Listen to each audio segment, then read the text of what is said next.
Okay, so I did want to mention a little trick that you can use to tuck in your ends when they're very short, because some of you mentioned that you didn't leave enough space, and in this rug that I did, I also made that mistake for one end where my ends are very short. So it was a bit of a pain, but I was able to do the Damascus, as you can see it here.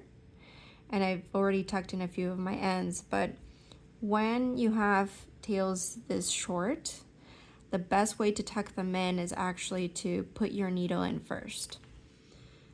In this one, I'm actually doing 2 threads at the same time because on this rug, my set is a 4 EPI, so my pathways are very open. So if you do a rug that has an open EPI, don't feel like you have to do each individual thread. You can just grab pairs.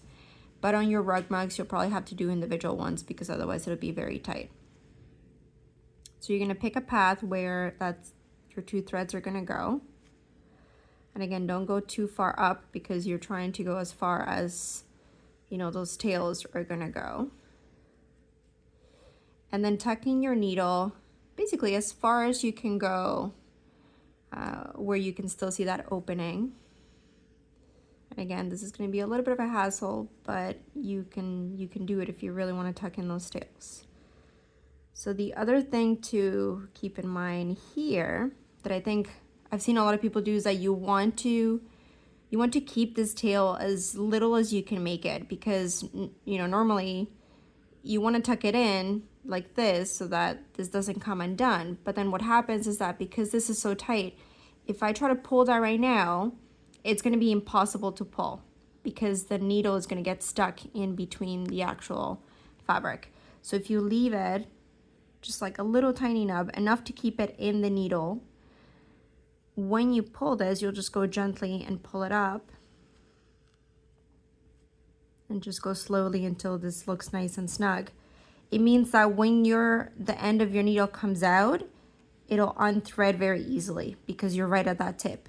But again, if this is much longer in the needle, your needle is going to get stuck and you're not going to be able to pull it through.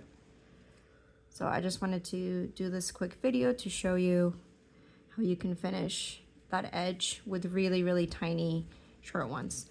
The other thing that you can do if you don't feel like tucking these in after you do your Damascus, if you lay them flat as much as possible all the way across, you could get some binding tape and then just hand tack it on so that it'll be at the back of your rug and it'll hold these in place with the binding. And I would just do like a little whip stitch on both ends.